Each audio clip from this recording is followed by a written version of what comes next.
Have you ever hunted for a Grail knife? I'm talking about a knife that you want so badly that you're willing to save money, you're willing to sell knives, you're willing to sign up for all of the notifications. And both the best and the worst part of this is the weight. Most recently, I have been aggressively pursuing knives on my Grail list. And in the span of a few months, I acquired banger after banger after banger. And for a minute there, I thought I was done for a while.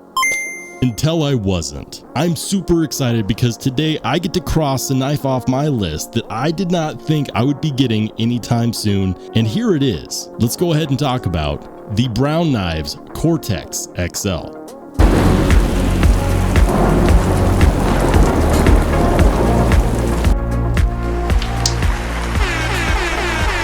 This is Sparta!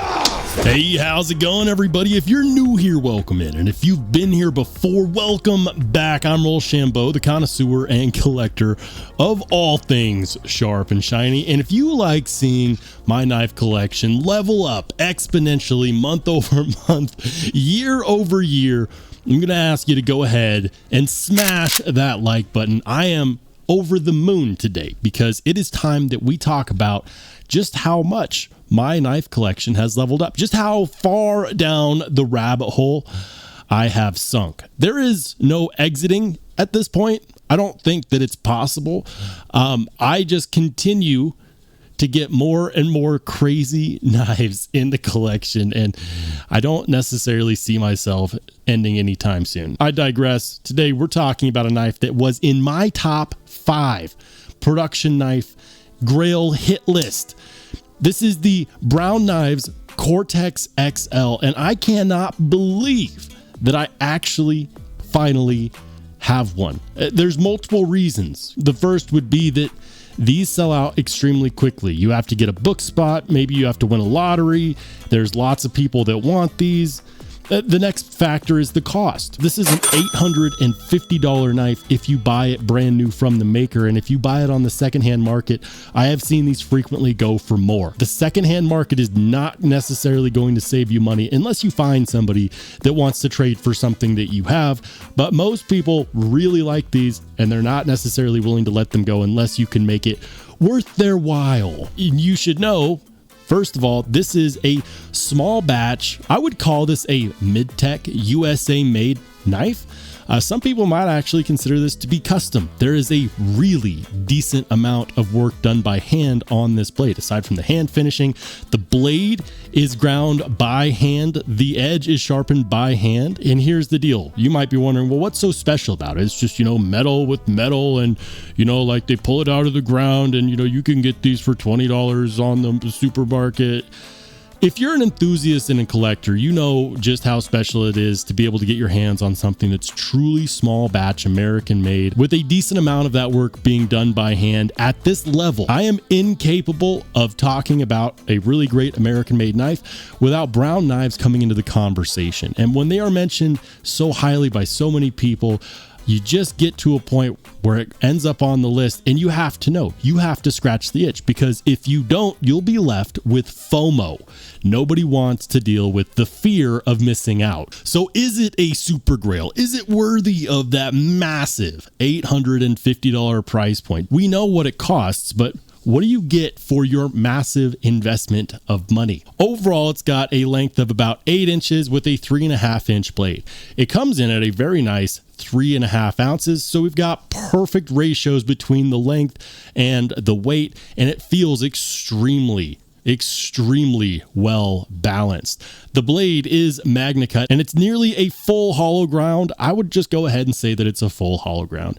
It's got a satin finish here on the blade, and that is extremely slicey. If I turn it sideways to show you the edge and blade geometry, it pretty much disappears.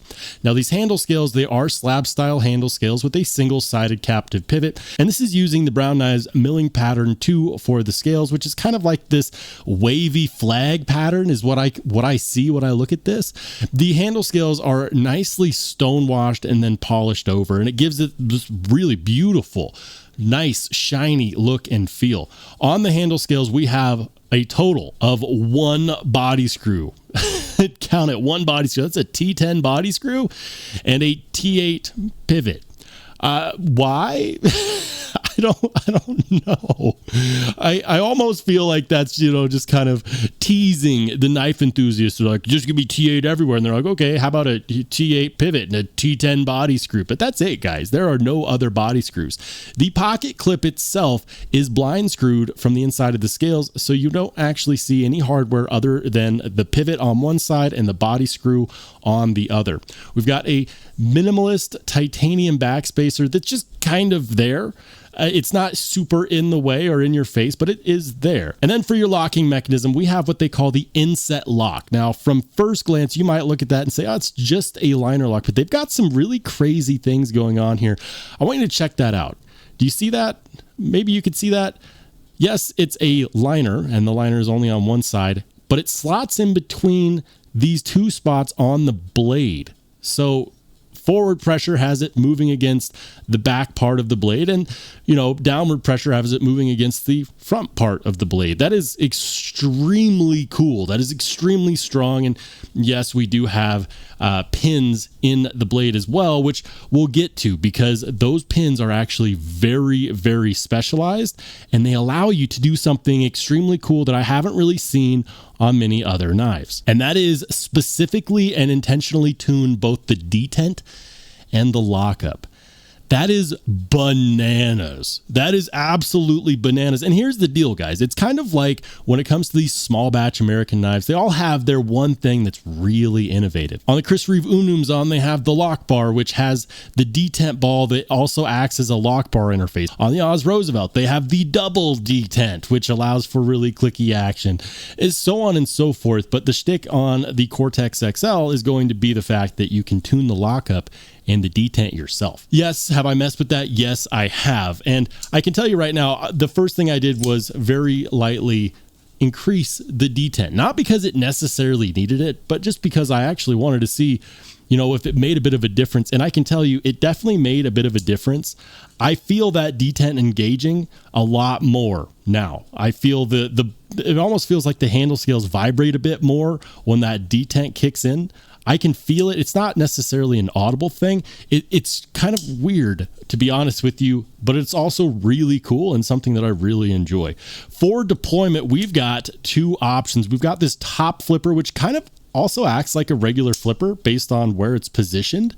And we also have the fuller, and the fuller is the bee's knees on the deployment, guys. The action here is incredibly good. It's nice and guillotine, but because that detent clicks into place so well, there is no bouncing. Oftentimes people love when a knife is super drop shut, but then it bounces, and to me, the bounce is what makes it feel cheap. On this, there is no bounce. It falls shut. It's extremely smooth, and it doesn't bounce, which I think is really, really great. Now, on the ergos on here are some of my favorite that I've encountered, making this a knife that has been very hard to get out of my pocket.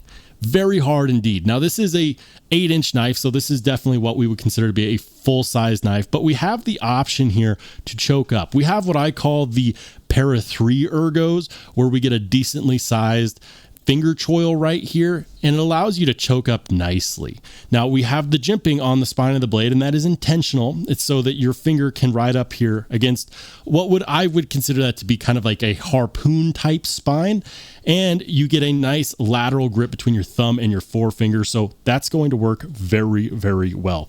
Or if you don't want to choke up, you can choke back, and you still get a very nice controlled grip. In the reverse grip, the gas station grip, the Defend Your Slurpee grip, it's going to work rather well as well, because while we do have an angle here, it's not angled so far that we don't have a place to cap off with our thumb. You're going to have a lot of leverage right here for your jabbing and stabbing, and it works really, really freaking well. I'm a big fan of the way Brown Knives does their captive pivots too. Like the milling and the machine work is outstanding. And when you consider that a decent amount of this knife was made by hand, it goes into the realm where people might consider this to be a CNC small batch custom. I want to address the elephant in the room, which is the $850 price tag. This is the most expensive knife that I have purchased and then put on the channel.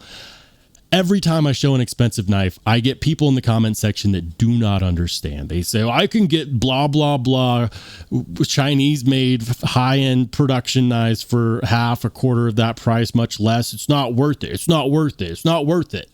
I hear you when you say that it's not worth it for you. When you say that it's too expensive, what you're really saying is I wouldn't spend that amount of money. And that is a choice that I completely respect, because when you spend this amount of money on a knife, you need to be locked in. The good news is, for one, is that if you do buy this and you have regrets, you can take this to the secondary market and potentially even make money. Now, I don't support that. I don't like scalpers. I don't support them. I don't believe that they are a part of the community. So if you buy this just to turn around and sell it and make a profit, I really dislike you. And I'm going to say that again. Do not scalp this knife from the people that truly want one just so you can make a couple extra bucks. That does not help the community. It is your right to do so, but I do not respect it. That said, this knife is not something that you can reproduce in the way that it was produced for a very cheap amount. Someone's time had to go into this. The machinery that it takes to do the milling and the time that it takes to learn how to make this and make it so perfectly well is insanity. There's a reason. Now, a lot of people will say that it's not worth it, but the fact of the matter is that the market determines whether or not something is too expensive.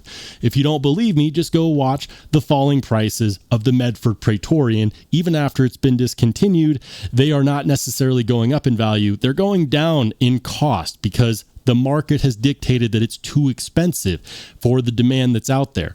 On the flip side, the fact that not only do these sell out at their high MSRP price, but also at an even higher secondary market price means that it is not, in fact, too expensive for the market. It might be too expensive for you, but the people have spoken and they want more Brown knives. And I totally get it. I totally get it. The enthusiast and the collector in me nerded out over this knife, and it still continues to do so because it's such a great carry knife. The level of design and the thought that went into this showcases that it's not just a product that's meant to just cut. It's meant to be a product that could potentially be a one and done, a for the rest of your life type product. Things like the fact that we have this bald spot milled out underneath the pocket clip so that the ease of access, the ease of carry going in and out of the pocket is as smooth as possible. It's not going to tear up your jeans. I love that. We don't see a whole lot of knives out there with that level of detail, even though we in the knife community have been asking for it on more and more knives.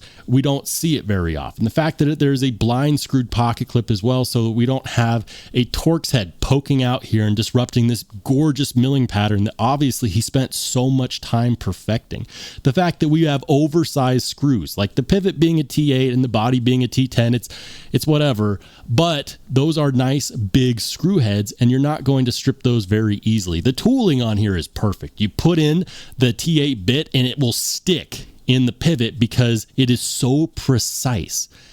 That is crazy, guys. Amazing American manufacturing is alive and well, but you do have to pay for it. And the question that many people are going to ask is it worth it? Now, based off of the materials, the machine work, the design, would I like to see this at the $700 price tag? Yes, but I did not shy away from selling two knives that I had absolutely no intent to sell to make it happen when this became available, because you have to be bought in to even get your hands on one of these. You have to be bought in. If you're not willing to pay it, you will never get it, and you will not find it at a cheaper price unless it's completely beat up. If it's beat to hell, then you might be able to get one for a lower price. But even then, guys, this knife is really cool. I love the stonewashing on the handle scales because I do carry my knives. Whether it's an $850 knife or a $50 knife, it's going in the pocket.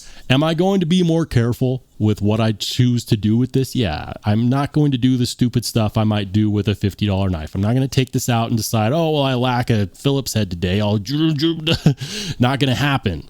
I might do that with a $50 knife if I really need a screwdriver, because it's a $50 knife. It's easy to replace depending upon the task, but I'm not going to do that with something like this. I love the level of thought that went into this, because from the outset, it just looks like a cool knife that anybody could make. But when you start thinking about things like the inset liner, where the liner pops into the blade on both sides, and then the fact that you can tune both the detent and the lockup, like, I get it. Those are things that you can, fidget with the knife with and mess with the knife with and make it happen if you really, really want to, but it's not recommended. It's not like regular knives aren't meant for that. This has that built in. That's extremely cool.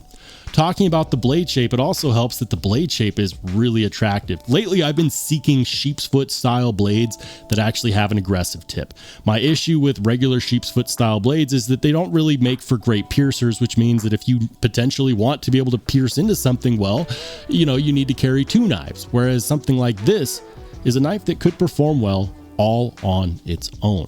It's extremely attractive. It's one of those knives, in my opinion, that is a top tier Grail hit list type knife because of all of the thought that went into making this such a great cutting tool, but also such a great collector's item. So am I telling you that you should go out there and buy this knife? If you just want a good cutting tool, the answer to that is no. You can get great one and done type cutting tools that are still expensive, but less expensive than this. For example, a Chris Reeve Sebenza is something that you could carry for the rest of your life and feel like you have a nice, super premium knife. You could go out there and buy a $50 Civivi 10 times if you lose it, and you would probably still enjoy the crap out of it if all you're looking for is a good cutting tool. If you're an enthusiast, if you care about the design language, if you care about supporting American companies that are not just creating a product, a thing, a shard of metal, but actually delving deep into creating one of the best made knives that I've ever handled, then this might be for you.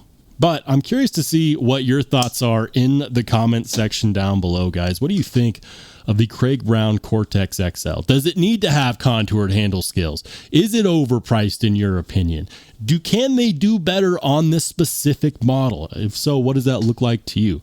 Let's have that conversation in the comment section down below, guys. If you watched the video and you enjoyed it and you're not subscribed, make sure to hit that subscribe button. It's about to pop up in the corner.